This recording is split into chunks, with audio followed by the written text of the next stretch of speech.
People keep asking if I'm back, and I haven't really had an answer. But now, yeah, I'm thinking I'm back. Hey, what's up everyone, Foxy here, and today I'm going to be talking about Aura of Decay and how I think it's being slept on. I've not seen any videos saying how good Aura of Decay is or anything, and that's because on the surface, the changes sound good, but not amazing. But I've actually done some digging, and I think there's a few reasons why. So first of all, the obvious change, which is we've actually got a slight nerf that we take 30% less damage from all sources down from 50, but we get a massive buff that's 50% less damage from Aura of Decay itself, which means we can use this node over here probably, and be able to take faster stacks of whatever element, choose poison, bleed, whatever. But I think the biggest change on the tree itself is the bleed node here, and I think it's going to synergize really well with Flay. So first of all, what's good about this node? Well, bleed chance is really easy to stack. Going to be able to stack it even quicker with this. But the really big thing is the physical tag. It is nigh on impossible to get levels of Aura of Decay from anything other than on your relic, which is like a legendary potential you can stick on a relic, right? This physical tag means you can now use this belt here if you wanted to. It's not the best belt, but this is an option to get an extra level. That's one way of doing it. But I think the best way of doing it, that I'm not sure people have really picked up on yet, is this item here, right? It has 3 to 4 levels of intelligence skills. Now, the power of Aura Decay is in the levels of Aura Decay because it's really hard to scale. This one will just give you straight up 4 extra levels to your intelligence skills, and that actually is basically all the bleed skills I'm going to be using as an acolyte. So I'm going to be doing a Righteous Fire build that I try to do every season, but instead of Righteous Fire Aura of Decay, it's going to be a Bleed Aura of Decay instead. So I'm going to be messing with this. This just gives you straight up spell damage as the implicit, gives you ward retention, reduced mana cost, intelligence stacks, a nice little flame ward as a buff, more spell damage. The minion bit's wasted on us a little bit, but the increased spell damage is huge, and we're really going for those intelligence skills. So we could actually get up to +5 just between the belt and that wand, and then you can also get more on your relic. So we can literally get these levels really high. I don't actually think you need to go much higher than 25 on this. There's a few nodes that I wanted to point out that I think would be worth grabbing. I want to mess with this one, which is the old, I think it was called like Icarian or something. You just basically killed yourself with this, but with the reduced damage from Aura of Decay, it's going to be a lot easier to maintain this, so I'm going to be messing with that. I think Festa is going to be really good, potentially for both poison and bleed. And that's basically a stacking buff that does more damage, causes your Aura of Decay to do more damage. So that's, more damage is great. And then I might mess around with this one. I think this unchecked growth, which basically means this has a chance to lose a stack, you have a chance to gain a stack. That might be good, but I think this is mainly for the poison build of this that I'm going to show you in a little bit. So for the bleed, I think the thing that I'm going to do first is, as I said, go for the poison soul. I'm looking at the armor shred. It's okay. I think this is a bit of a bait. Unless you're going to go heavy on the hit damage, which is what armor shred does. It increases the hit damage you do to enemies. I mean, it says that the Aura of Decay is going to cause armor shred, which is great.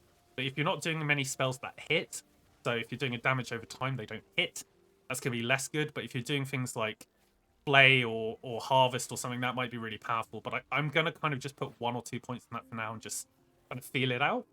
And I'm going to do a full build guide on this coming up if people are interested. So that's the bleed idea behind it. Pretty simple. We're going to try to get as much Festa as we can to just get the more multiplier. We're going to try to stack as quick as we can, and we're going to get this tag to get the physical scaling as well.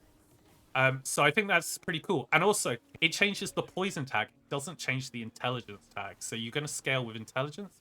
You're going to scale with physical, damage over time, area, and instant cast. So I think that's pretty cool. But there's no more snapshotting as well, which is just a nice change. So for the poison version of this, I think not a lot has changed from before. I think the key things here is that you're going to probably be able to survive Poison Soul now a lot easier than you could in the Season 2. Basically, it took too much investment to get this to be beneficial, so I think we're going to be able to use that now. I think Festa might be, again, really good to use. I would grab this Poison Bolt here so you can just get the unchecked growth, which means you, instead of losing, you have a chance to gain Festa stacks, so that just keeps up the more damage. So I think that's pretty good. This is the minion tree. I'm not going to mess with the minion tree this season. I don't think on Aura of Decay. I think there's better things to do there. This one I think is a bit of a bait. So enemies gain multiple stacks of poison when they hit you, but you gain them as well. I don't think I really like to build around being hit as an acolyte. You just It's just squishy. You don't want to build around being punched in the face. The Putrid Bomb's pretty good. I hate the 1 second delay. I just hate anything with delay in this game because I'm moving so quick. So I probably wouldn't bother with that either for now. And then down here we've got Respite. So this is when you turn off, you get sort of increased health regen, and it gets some poison resistance. Again, I don't want to toggle this on and off. I just want to be able to run around, so I'm not even going to look at down this tree area. Plague chance. Plague's pretty good. I might mess with Plague if I'm going to go down the poison route. Poison over again's pretty good. So you've got some options here. This is really, really good if you've got a poison build where you just shred the enemy's poison resistance. If this Vesta doesn't turn out to be good, I'll probably just go down this tree instead.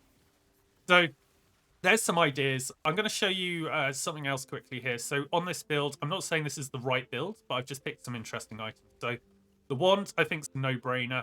I used to use the Mad Alchemist's ladle, so I could do all these ailments. But I think just 4 extra levels to literally all my spells, because all my spells are going to be intelligence, is just insane. This one, I wanted to add this one because it's a bit of a trick. It says +1 to damage over time spell skills. This is a damage over time skill or decay, but not a spell. So you don't get anything for that. The poison, +1 to level poison skills. Spell skills also doesn't apply to Aura of Decay because it's not a spell. So this is just to highlight how hard it is to scale Aura of Decay. But now with this wand, it's going to be a lot easier, right?